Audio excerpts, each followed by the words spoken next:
ओम नमः शिवाय। जय श्री कृष्णा, जय श्री महालक्ष्मी नमः। मित्रों, बहुत ही बड़ी खुशखबरी निकलकर सामने आ रही है। मिठाई बांटने का समय आ चुका है, लड्डू बांटने की कीजिए तैयारी। 14 जून 2023 योगिनी एकादशी के तुरंत बाद से ही 4 राशियां ऐसी है जिनके ऊपर साक्षात माता लक्ष्मी जी की कृपा रहने वाली है। माता लक्ष्मी जी उनके ऊपर विशेष रूप से मेहरबान हो रही है। तो चलिए मित्रों, जान लेते हैं इस बार 2023 में योगिनी एकादशी के बाद यानी कि 14 जून 2023 के बाद कौन कौन सी है वो 4 सबसे ज्यादा भाग्यशाली यानी कि लकी राशियां जिनके ऊपर साक्षात माता लक्ष्मी और भगवान विष्णु जी दोनों की ही कृपा रहेगी और माता लक्ष्मी जी की कृपा से उनको कर्ज से छुटकारा मिलने का योग बन रहा है। धन प्राप्ति के, अचानक से धन आने के योग बन रहे हैं। मित्रों, हिंदू धर्म शास्त्र के अनुसार आषाढ़ महीने के कृष्ण पक्ष की जो एकादशी होती है इसको योगिनी एकादशी के नाम से जाना जाता है। जो भी व्यक्ति योगिनी एकादशी के दिन भगवान विष्णु जी या माता लक्ष्मी जी की पूजा करते हैं ना, तो उनके घर में सुख, समृद्धि, शांति और खुशहाली आती है और साथ ही सौभाग्य बढ़ता है। दोस्तों, योगिनी एकादशी के बाद देवशयनी एकादशी आ जाती है और 4 महीनों के लिए भगवान विष्णु जी शयन मुद्रा पर चले जाते हैं जिसको देव सोना कहा जाता है। योगिनी एकादशी का महत्व इस प्रकार आप समझ सकते हैं कि 88,000 ब्राह्मणों को भोजन कराने के बराबर ही पुण्य मिलता है अगर आप योगिनी एकादशी के दिन कोई भी दान पुण्य करते हैं या दोस्तों माता लक्ष्मी जी और भगवान विष्णु जी की पूजा करते हैं। तो चलिए जान लेते हैं योगिनी एकादशी की पूजा विधि, व्रत कथा के बारे में और कौन कौन सी राशियों जिनकी किस्मत एकदम से चमकने जा रही है उनके बारे में जानेंगे। पूरी जानकारी वीडियो में जानने वाले हैं। वीडियो को लाइक करके कमेंट बॉक्स में जय मां लक्ष्मी अवश्य लिखेगा। चलिए जान लेते हैं योगिनी एकादशी से जुड़ी महत्वपूर्ण जानकारी। उससे पहले आपको एक इम्पोर्टेंट बात बताना चाहूंगा कि हिंदू सनातन धर्म में गाय यानी कि गौ माता में 33 कोटि देवी देवताओं के साथ ही साक्षात माता लक्ष्मी का वास माना गया है। चाहे वेद हो, पुराण हो, ज्योतिष शास्त्र हो या फिर भागवत गीता, सभी जगहों पर गौ माता की पूजा करने का विधान है। अक्सर जब भी हम घर से बाहर जाते हैं और देखते हैं ना कि यही गौ माता सड़क पर इधर उधर घूमती रहती है, भटकती रहती है और कई बार किसी बड़े वाहन की चपेट में आकर दुर्घटना का शिकार हो जाती है और मारी जाती है। उसके अलावा कई बार गौ माता खाने की तलाश में इधर उधर जाती है, कभी किसी मकान के बाहर तो कभी किसी दुकान के बाहर। कोई भला आदमी होता है, खाने के लिए कुछ दे देता है तो कई बार लोग इनको मारकर दुत्कार कर भगा देते हैं। जब पेट में भूख बढ़ जाती है और खाने के लिए कुछ नहीं मिलता ना, तो सड़क पर इनको जो कुछ भी नजर आता है जैसे प्लास्टिक, थैलियां, जूते, चप्पल, कपड़े, पॉलीथीन, पत्तल धोने या डिस्पोजल, तो ये उनको खा लेती है और धीरे धीरे ये सभी गौ माता के पेट में जमा हो जाता है। कुछ ही समय पश्चात गौ माता का पेट खराब होकर बड़ी ही बेरहमी के साथ तड़प तड़प कर मारी जाती है। मित्रों, जब भी मैं ये दृश्य देखता हूँ ना, मेरा मन बहुत ही ज्यादा दुखी होने लगता है। हमारी टीम ज्योतिषवाणी के द्वारा एक संकल्प लिया गया है कि इस बार योगिनी एकादशी वाले महापुण्य वाले दिन एक हरे चारे का टेम्पो मंगाएंगे और उसको जगह जगह घुमाकर, जहाँ कहीं भी गौ माता का झुंड रहता है वहां पर टेम्पो को घुमा कर गौ माता को हरा चारा खिलाया जाएगा, उनको भरपेट भोजन कराया जाएगा। कम से कम 1 साल में एक दिन जो कि एकादशी वाला दिन हो, उस दिन कोई भी गौ माता भूखी नहीं रहे। और मित्रों, हमारे इस संकल्प को पूरा करने के लिए हमें आपके सहयोग की आवश्यकता है। तो अभी जो आप स्क्रीन पर QR देख पा रहे हैं ना, श्री हरि ज्योतिष के नाम से, इस पर आप अपनी श्रद्धा अनुसार गौ माता के हरे चारे के लिए 11, 21, 51, 101 या 501 रुपए, जो भी मित्रों आप आर्थिक सहयोग करना चाहो या गौ माता के हरे चारे के लिए दान करना चाहो, वो आप इस QR के ऊपर कर सकते हैं। सच्चे हृदय और पवित्र मन के साथ किया गया दान किसी भी गौ माता को 1 दिन, 2 दिन, 5 दिन या 15 दिन का भरपेट भोजन मिलता है। और मित्रों, बदले में साक्षात माता लक्ष्मी और धन के देवता भगवान कुबेर देव के साथ ही भगवान शनिदेव का जो आपको आशीर्वाद मिलेगा ना, वो आपको इसी साल इसी जीवन में कई हजार गुना लौट कर आएगा और यही कटु सत्य है। आपको बता दें मित्रों कि हर साल आषाढ़ महीने की जो कृष्ण पक्ष की एकादशी होती है ना, उस दिन योगिनी एकादशी का व्रत माना जाता है। योगिनी एकादशी को लेकर मान्यता है कि इस व्रत को करने से, या अगर व्रत नहीं भी करो तो केवल मात्र योगिनी एकादशी के दिन भगवान श्री हरि विष्णु और माता लक्ष्मी जी की पूजा करने से घर में खुशहाली बनी रहती है और इसके साथ ही घर में समृद्धि और शांति के अलावा धन दौलत भी बना रहता है। इस व्रत को करने से मनोवांछित फल की प्राप्ति होती है। योगिनी एकादशी का व्रत करने से 80,000 ब्राह्मणों को भोजन करने के बराबर ही पुण्य मिलता है। इस व्रत को लेकर मान्यता है कि एकादशी सभी पाप से मुक्ति दिलाती है। इस व्रत के पुण्य प्रभाव से मृत्यु के बाद में विष्णु जी की कृपा प्राप्त होती है और आपको मोक्ष मिल जाता है। उसके अलावा जो भी बीमार व्यक्ति होता है ना, उसकी बीमारी खत्म हो जाती है। चलिए जान लेते हैं योगिनी एकादशी की तारीख के बारे में। मित्रों, योगिनी एकादशी की जो तारीख है ना, वो 14 जून की सुबह 9:28 से शुरू होगी, जो कि 15 जून की सुबह 8:28 पर समाप्त होगी। ऐसे में उदय तिथि के अनुसार यह व्रत 14 जून 2023 बुधवार के दिन ही रखा जा रहा है। योगिनी एकादशी के दिन हो सके तो केवल जल ग्रहण करना चाहिए।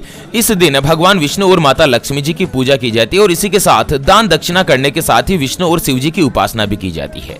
योगिनी एकादशी की अगर व्रत की पारण की की बात करें तो 15 जून को सुबह 5:23 से लेकर सुबह के 8:10 के बीच में व्रत के पारण का अति शुभ और उत्तम मुहूर्त बन रहा है। चलिए जान लेते हैं योगिनी एकादशी व्रत की कथा के बारे में। आखिर योगिनी एकादशी क्यों मनाई जाती है? आपको बता दें, इस व्रत को लेकर काफी ज्यादा मशहूर कहानी है। स्वर्ग के अलकापुरी में कुबेर नाम का एक राजा रहता था। वह एक महान शिव भक्त था। हर रोज सुबह महादेव की पूजा करता भोलेनाथ की, और हर दिन महादेव की पूजा के लिए हेम नामक माली से फूल लेकर आता था। हेम की पत्नी का नाम था विशालाक्षी, जो कि बहुत ही सुंदर थी, सुशील थी। एक दिन हेम मानसरोवर से फूल लेकर आया, लेकिन अपनी पत्नी के साथ बातों में बिजी हो गया और मित्रों राजा के पास वो फूल लेकर जाना भूल गया। दूसरी ओर राजा माली का इंतजार करता रहा। इंतजार करते करते दोपहर का समय हो गया और जब तक माली नहीं आया, राजा ने अपने सिपाहियों को माली के घर भेजा ताकि यह पता लगा सके कि वह आखिर क्यों नहीं आया। सिपाही हेम के घर गए तो उन्होंने देखा कि वो अपनी पत्नी के साथ हंसी मजाक कर रहा था, और इसके बाद सिपाही लौटकर राजमहल आ गए।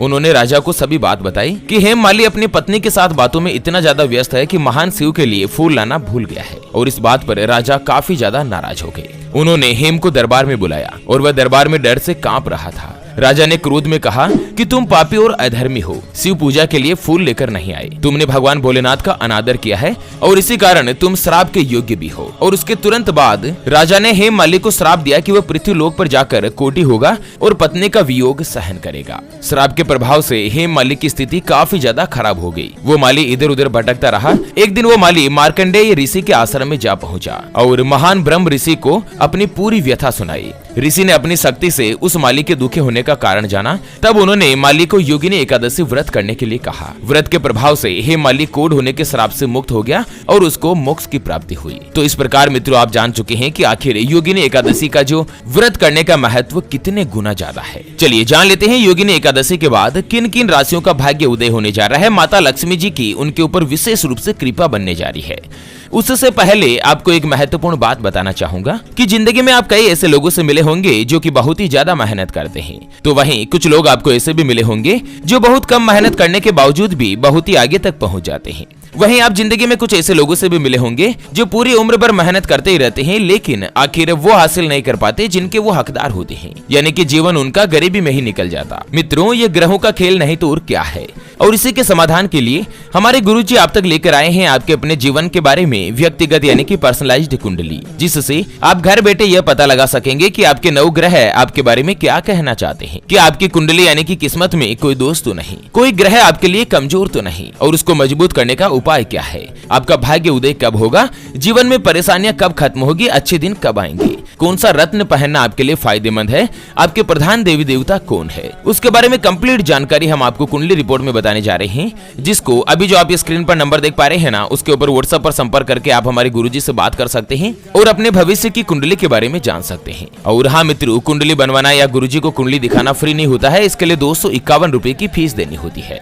ऐसे में आपकी जो कोई भी समस्या है जिसका आप समाधान चाहते हैं, जैसे कि व्यापार में आपको लगातार नुकसान हो रहा है, घर में धन की कमी बनी रहती है, परिवार के लोगों में आपस में बनती नहीं है, या आपके ऊपर कर्ज हो चुका है जिसको आप चुका नहीं पा रहे हैं, आपका विवाह का योग नहीं बन रहा है, बहुत जगहों पर आप रिश्ता देख देख कर आखिर थक चुके हैं, परेशान हो चुके हैं, लेकिन कहीं पर भी कोई भी रिश्ता फाइनल नहीं हो पाता, आपको संतान का सुख नहीं मिल पा रहा है, बच्चों का पढ़ाई में मन नहीं लगता, या लड़का लड़की का विवाह होने जा रहा है, या विवाह या संबंध होने से पहले आप दोनों का कुंडली मिलान करवाना चाहते हैं, गुण मिलान करवाना चाहते हैं। अगर कुछ भी समस्या है तो स्क्रीन पर दिए गए नंबर पर व्हाट्सएप पर संपर्क करके आप गुरुजी से बात कर सकते हैं और अपने भविष्य की कुंडली के बारे में जानकर सभी समस्याओं का समाधान पा सकते हैं। चलिए जान लेते हैं इस बार योगिनी एकादशी के बाद कौन कौन सी राशियां ऐसी है जिनकी किस्मत चमकने जा रही है, साक्षात माता लक्ष्मी उनके ऊपर विशेष रूप से मेहरबान होगी। तो मित्रों सबसे पहले नंबर पर आती है वृषभ राशि, दूसरी है कन्या राशि, तीसरी मेष राशि और चौथी राशि आती है कुंभ राशि। तो मित्रों ये 4 राशियां ऐसी है जिनको योगिनी एकादशी के बाद जीवन में धन की प्राप्ति होगी। 14 जून के बाद आप नौकरी करते हो या व्यापार करते हो, दोनों में ही आपको तरक्की देखने को मिलेगी,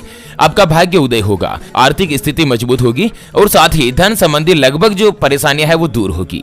माता लक्ष्मी जी और भगवान श्री हरि विष्णु जी की कृपा से आपको कर्ज से भी छुटकारा प्राप्त होगा। चलिए जान लेते हैं मित्रों योगिनी एकादशी व्रत की पूजा की विधि के बारे में कि आखिर किस तरह से भगवान श्री हरि विष्णु और माता लक्ष्मी जी की पूजा करनी चाहिए। मित्रों 14 जून के दिन यानी कि एकादशी के दिन सुबह सुबह आपको जल्दी उठ जाना है ब्रह्म मुहूर्त में।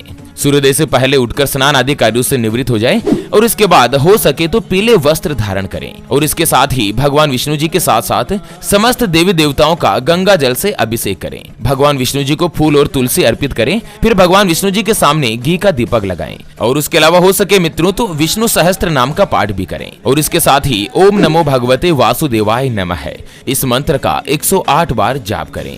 अब भगवान श्री हरि विष्णु जी और माता लक्ष्मी जी दोनों की आरती करें, भगवान को सात्विक चीजों का भोग लगाएं और अगले दिन मैंने आपको बता दिया है 5:30 बजे से लेकर 8:30 बजे तक, उस समय आप अपने व्रत का पारण कर सकते हैं। कोई भी व्यक्ति अगर एकादशी के दिन, जो योगिनी एकादशी आती है ना, उस दिन भगवान श्री हरि विष्णु जी की पूजा करता है या उनका व्रत करता है ना, तो कहते हैं कि योगिनी एकादशी का व्रत और पूजा करने वाले व्यक्ति को हजारों ब्राह्मणों को भोजन करने के बराबर ही फल प्राप्त होता है और साथ ही अनजाने में हुए गलतियों के उलझने से भी उनको छुटकारा मिल जाता है। एकादशी के दिन श्री हरि विष्णु जी की पूजा करने से शुभ फल की प्राप्ति भी होती है। तो चलिए मित्रों, इसी के साथ फिलहाल के लिए इस वीडियो को यहीं पर देते हैं विराम। फिर से होंगे हाजिर एक और नई और काम की जानकारी के साथ। तब तक के लिए ओम नमः शिवाय। जय श्री कृष्णा, जय श्री हरि विष्णु मित्रों।